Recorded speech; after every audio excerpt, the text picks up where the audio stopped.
quando eu tinha 15 anos, eu vivia oprimido como milhares e milhares de jovens negros, sem nenhuma oportunidade, sem nenhuma possibilidade de estudar e dar um salto qualitativo. Hoje, transcorridos aí mais de 60 anos, não é? Hoje as coisas deram um salto que eu não sei para onde estão caminhando, mas não é mais aquilo. Preciso que a gente comece a construir caminhos diversos para que nós sejamos tratados como cidadãos, independente de sermos negros, amarelos, azuis. Essa ideia segregadora ou separatista de que eu sou negro, você é branco, você é árabe, você é americano. Gente, é essas fronteiras que a alma não deseja e que a alma não tem.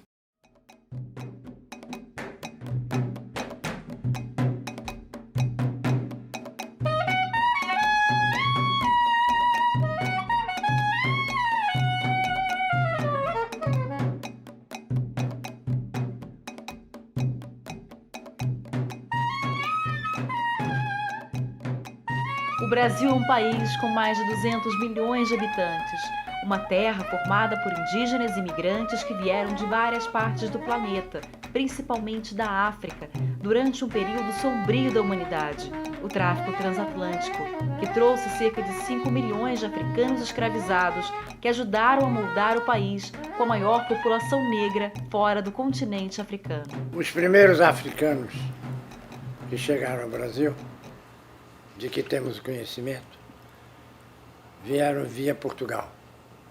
Estavam em Portugal e de Portugal vieram para o Brasil. Depois vieram africanos escravizados, trazidos da Senegâmbia, da Alta Guiné e desde muito cedo do Congo, sobretudo do noroeste da atual Angola, que era o centro do Reino do Congo. Há um capítulo extraordinário da história da humanidade que é pouco narrado e que deve ter um espaço bastante amplo na história dessa que foi a maior das imigrações forçadas que a história conheceu, que foi a imigração forçada de africanos para as Américas. Não se pode escrever a história do Brasil, nem compreender o Brasil, sem uma presença africana muito clara e que chega longe desde cedo. Dizia Herbert Baldos que quanto mais se entrava para o interior do Brasil, mais se ficava índio, ficava-se também mais africano. Na construção da identidade brasileira é uma coisa marcante, porque toda a civilização africana, que é uma civilização milenar, berço não só da humanidade, porque os primeiros homens surgiram na África, mas também berço da civilização. Então, esses valores vieram para o Brasil nessa reposição das tradições africanas, principalmente através da religião, que é fonte dessa civilização e é fonte da cultura afro-brasileira. E nessa cultura brasileira marcada pela presença africana, em todos os gêneros de literatura, música, a construção do futebol arte brasileiro, que marca demais a identidade nacional, a presença do negro em várias dimensões da sociedade brasileira em termos de cultura, as escolas de samba, a capoeira, a afinidade de instituições, de linguagens, entendeu? Que marcam as regiões brasileiras em vários momentos, em vários aspectos. A cultura negra não passa no Brasil de cultura afro-ameríndia, né? Então a gente já fundiu. Os ternos de reis tem da cultura portuguesa, tem do fado, né? Aí você vai dizer, poxa, e o tango na Argentina? Milonga. Milonga é uma coisa da cultura negra. Que pena que algum tempo houve uma extinção de negros na Argentina. Mas a coisa é tão forte, como eu falo, resiliente, que resistiu até o tango. Está muito ligado ao que nos propusemos. Nos propusemos ao encontro, à dança. Nos propusemos a festejar a música. E isso eu acho que é cultura humana.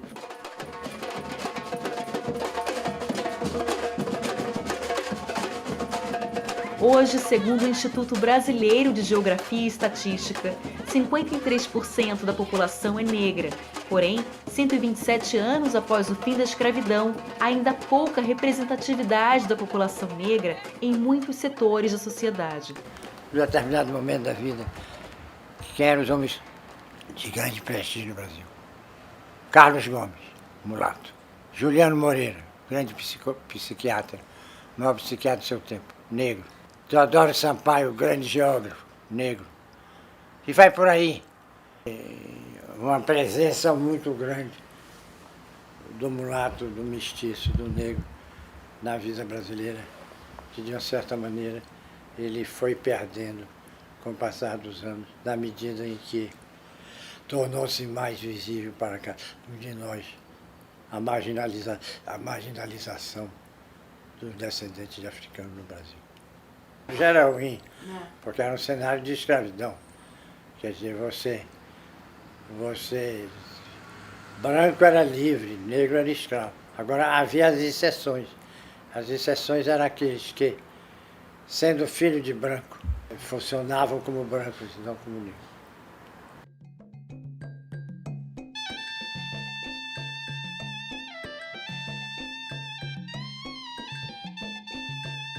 No período pós-abolição da escravidão, a gente tem a organização do movimento negro, do que a gente hoje conhece como movimento negro, sempre lutando por acesso a bens básicos, né, a direitos essenciais. Então, enquanto, por exemplo, a população migrante, já naquele momento histórico, classe trabalhadora, lutava por melhores condições de trabalho, a população negra, ex-escrava e seus descendentes lutavam para acessar esse espaço de trabalho mesmo precário. Acesso à educação, garantias de direito da saúde, moradia.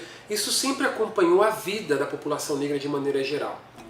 O combate à disparidade entre negros e brancos, que ainda permanece em toda a vida social brasileira, ganhou muitas vozes, representantes importantes como, por exemplo, Abdias Nascimento. O legado do Abdias é trazer ao Brasil o questionamento e as propostas de melhoria da situação dos descendentes de africanos, das pessoas negras, na sociedade brasileira, que é uma sociedade muito racista, que não se percebe como racista. E esse dilema faz com que a sociedade resista à ideia e às propostas de ações efetivas para combater o racismo. O Abdias vai levar ao Congresso Nacional várias propostas e, sobretudo, o tema, né? O negro no Brasil, o racismo no Brasil, a necessidade de combater o racismo no Brasil. E os colegas dele não se acostumavam a ouvir falar disso. Então ele abriu muito o debate ali e fez as propostas sobre ação afirmativa, que ele chamava de ação compensatória, focalizando a questão mesmo histórica, e tanto na educação, como no mercado de trabalho, como na justiça, né, com a definição do racismo como crime, no projeto dele de lesa humanidade. O mito da democracia racial é uma ideologia. E as ideologias são construções intelectuais que são feitas com algum fim. E o fim dessa ideologia da democracia racial é apresentar uma visão de harmonia aqui no Brasil entre as raças e as classes sociais para mascarar a guerra contra a população negra aqui, que é majoritária, uma verdadeira guerra e um verdadeiro propósito de exterminação, ou de extermínio, não sei qual dos dois é correto, de exterminação da população de origem africana. Jovens negros são as principais vítimas da violência e têm 2,5 vezes mais chances de serem assassinados no Brasil do que os jovens brancos, segundo o relatório do Índice de Vulnerabilidade Juvenil. A preocupação é essa, até hoje é essa. A questão de poder viver, né? Sem ser assassinado. É muita arma, muito tiro, muita morte. As pessoas têm mais acesso às armas, à munição, continua tendo grande acesso e a polícia continua matando e acaba sendo os mortos virando estatística, né? Isso é distribuição de renda, né? A questão toda é essa, né?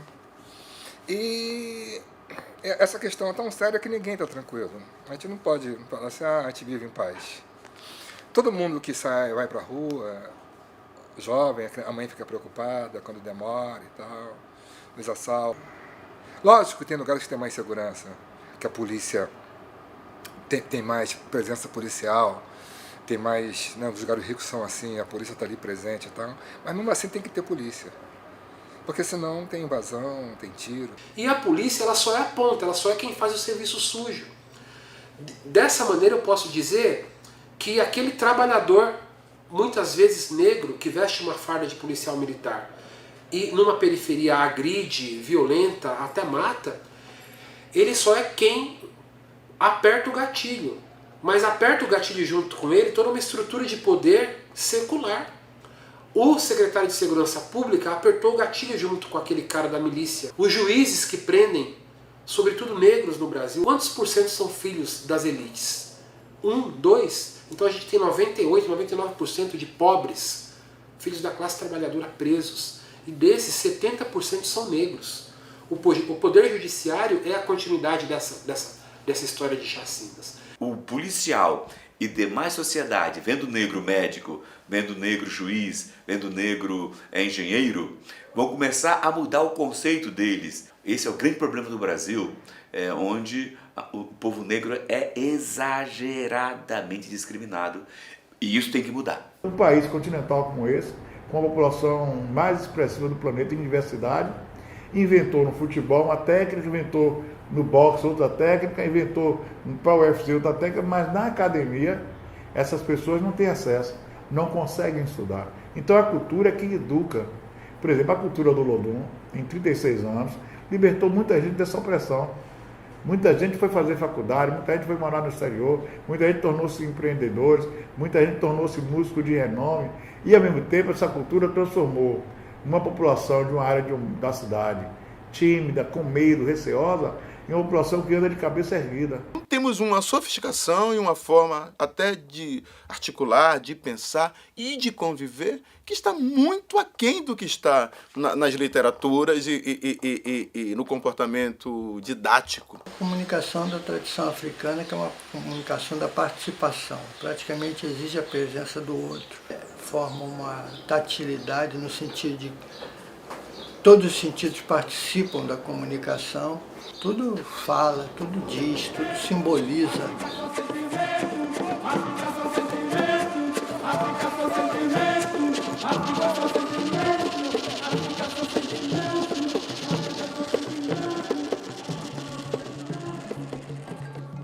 Na literatura, Carolina Maria de Jesus foi fonte de inspiração para brasileiros e principalmente brasileiras.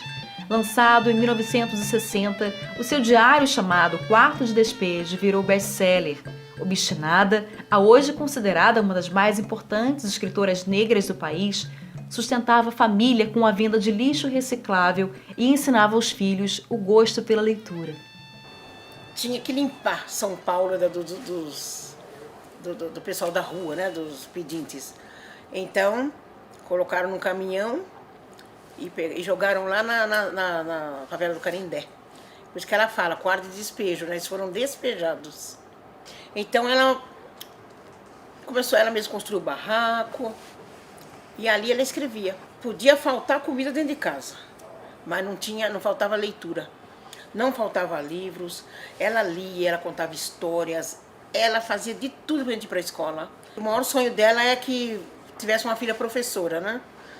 Eu acho que eu fui conseguir contemplá-la com isto. Nós vivemos uns 2 anos e meio, 3 anos comendo bem. A vida inteira foi passando fome, né? Mas, tirando esse lado de dinheiro que não é tão importante, o que eu mais tenho orgulho é o legado que ela deixou, né? Porque várias Carolinas, eu tenho ido nessas palestras, várias Carolinas, a maioria com a mesma história. Filhos, criando sozinha, escrevendo, trabalhando e escrevendo nas horas vagas. E eu sinto assim muita emoção dessas mulheres. E elas falam, olha, estou me espelhando na sua mãe. Há 12 anos nascia a primeira faculdade idealizada por negros, onde 90% dos alunos são negros autodeclarados. A Zumbi dos Palmares, que carrega o nome do maior herói negro nacional, é a primeira instituição de ensino superior voltada para a inclusão do negro na América Latina. Nós precisamos criar condições e reunir as energias que permitam que, do ponto de vista simbólico, a gente saia do lugar que está determinado, enfim, de um sublugar. E nós, então, pensávamos que era preciso ousar. E a ousadia partia do conhecimento de que os limites eram quase que insuperáveis, e mesmo que a empreitada se colocava como um traço de imponderabilidade, mas que ir adiante significaria, então, dar um salto daquele lugar que estávamos. E, nessa perspectiva, eu acho que a Zumbi dos Palmares se colocou, primeiro, como um agregador, né, uma centrífuga, onde as energias convergiram. Segundo, ela conseguiu, através do alinhamento de uma série de formadores de opiniões, negros ou não, se constituir como uma ação de impacto relevante e de importância significativa, e ela conseguiu, da mesma maneira, no seu desenvolvimento, puxar o tema. A gente discutia lá embaixo, lá no raso, e com a universidade a discussão teve que subir, como se diz aí na gíria, a régua, de modo que as pessoas se juntaram para discutir, tá, e depois da Zumbi, o que mais? Né? Um ministério, a governança, a presidência do país, ou os postos nas estatais, ou as grandes realizações econômicas, financeiras, enfim. Eu acho que ela fez com que a mentalidade subisse bastante nessa perspectiva. É raro o estudante de nível superior que ele consegue sair da universidade sem um choque de viver no mundo acadêmico branco. O mundo acadêmico branco brasileiro, ele é super excludente. Você só termina o curso de medicina se você tiver dinheiro para a internet, para livros espanhóis, livros em inglês, carro, não pode trabalhar. Então, esse é o mundo que nós vamos ter sempre necessidade de médicos. Esse é o mundo que os nossos economistas, no geral, eles pensam muito na questão monetária do país. Por uma série de limitações e uma série de particularidades na trajetória histórica, o negro esteve sempre refém, principalmente do poder público, das instâncias públicas e privadas, onde eles construíam agendas e eles determinavam essa agenda, de modo que só competia ao negro ser o coadjuvante. A gente quase que se colocou como um espelho para que todo o resto da comunidade, para que todo o resto do nosso contingente de negros pudessem quase que sofrer um processo de despertar. Sim, é possível. A política de cotas nas universidades começou a ser testada em 2003, mas apenas em 2012 virou lei garantindo a reserva de 50% das matrículas nas 59 universidades federais e 38 institutos federais. De acordo com o Instituto Brasileiro de Geografia e Estatística, o percentual de negros no ensino superior passou de 10,2% em 2001 para 35,8% em 2011. Nesse cenário está inserida a criação da Universidade da Integração Internacional da Lusofonia Afro-Brasileira. A Unilab é produto do conjunto das ações afirmativas que vêm sendo desenvolvidas no Brasil desde os anos 90, tendo maior incremento a partir de 2000, após a posse do presidente Lula. há toda uma negociação, uma discussão de que é papel de governo e do Estado promover a igualdade racial. Em 2003 foi criada a CEPIR, a Secretaria de Promoção da Igualdade Racial, que eu tive o prazer de ter sido ministra por 6 anos. E dentro das ações e proposições que a CEPIR passou a encampar, educação sempre foi um tema extremamente importante. Em relação à Lei 10.639, toda a reflexão em relação à necessidade de inserção dos negros na educação, tendo a compreensão de que a inserção no sistema educacional é uma porta para direitos. Tudo isso levou a mudanças importantes, como o ProUni, que é o programa Universidade para Todos, que coloca no cenário das universidades privadas no Brasil as bolsas para inserção de negros, indígenas, os pobres em geral. O debate sobre cotas nas universidades desvendou um Brasil que parecia não existir na mesma intensidade que foi apresentado. As falas que eram apresentadas no processo de debate sobre as cotas eram do emocional ao mais firme preconceito e discriminação. Por exemplo, por que os negros precisam de cotas para as universidades? Nós não estamos falando de direitos iguais? Só que não se considera os 5 séculos de não inclusão. As coisas, como se aplica isso no cotidiano, pode ser ou pode não ser certo, mas aquela ideia de que o ser humano deve controlar o seu destino e controlar o seu destino em solidariedade com os outros, que a solidariedade é uma função imprescindível do ser humano, que sem solidariedade o ser humano perde fundamentalmente aquilo que faz dele um humano e se converte em uma fera. Nós temos sim alguns bravos e importantes professores jovens, né, negros que estão atuando dentro das universidades, mas ainda é um percentual ínfimo. A quantidade de negros que entra na faculdade pública brasileira está crescendo e a quantidade de brancos cresce mais ainda. Portanto, o fosso entre brancos e negros está cada vez maior no acesso à universidade. Então, foi uma vitória, só que essa vitória está causando uma realidade que nós vamos ter que recompactuar a questão da inclusão. As cotas no setor público são uma realidade recente, quando a Lei 12.990 de 2014 passou a reservar 20% das vagas em concursos públicos federais para negros e pardos. Apesar do avanço, é preciso mais, como, por exemplo, o maior acesso ao setor privado e a equiparação dos salários. De acordo com o IBGE, a renda dos negros ainda corresponde a 57% da renda dos brancos.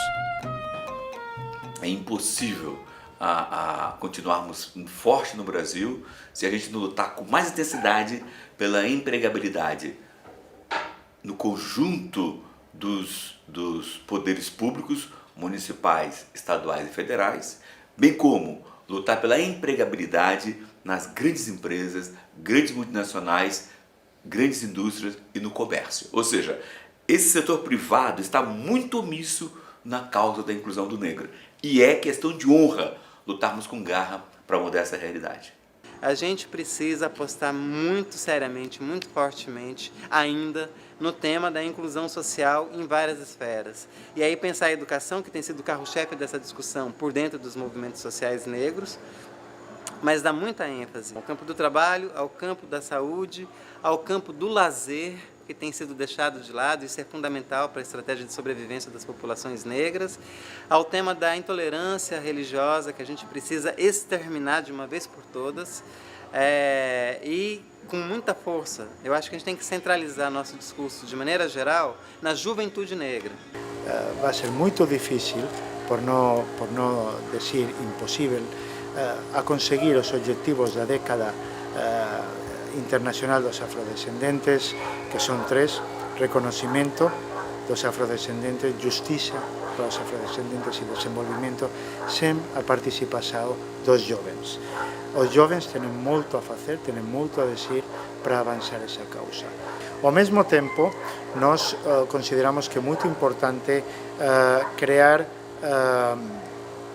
espaços de diálogo, que esses espaços possam ser levados a outro nível, a nível do engajamento com os governos e com a comunidade internacional. A história é uma história de resistência, de luta, de beleza, diferente dessa história que nos ensinaram, né? Eu, historicamente, sou a resistência do meu povo, né?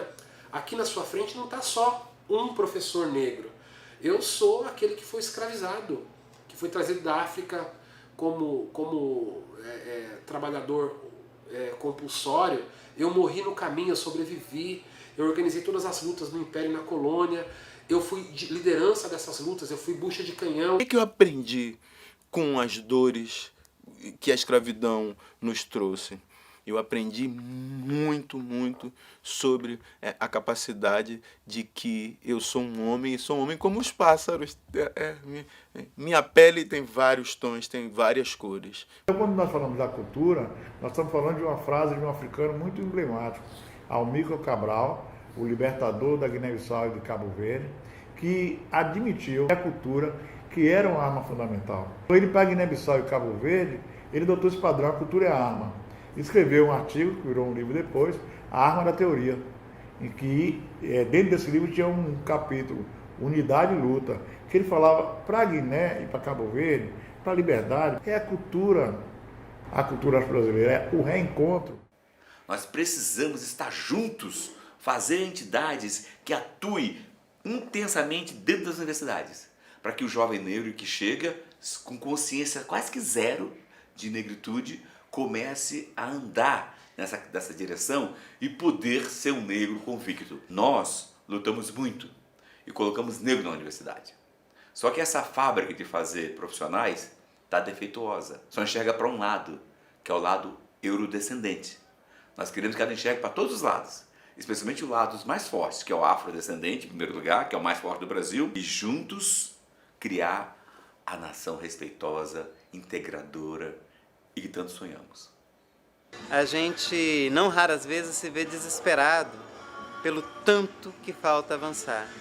Não raras vezes a gente fica se sentindo assoberbado, achando que o peso dessa luta é muito pesada para, na verdade, não tantos ombros assim.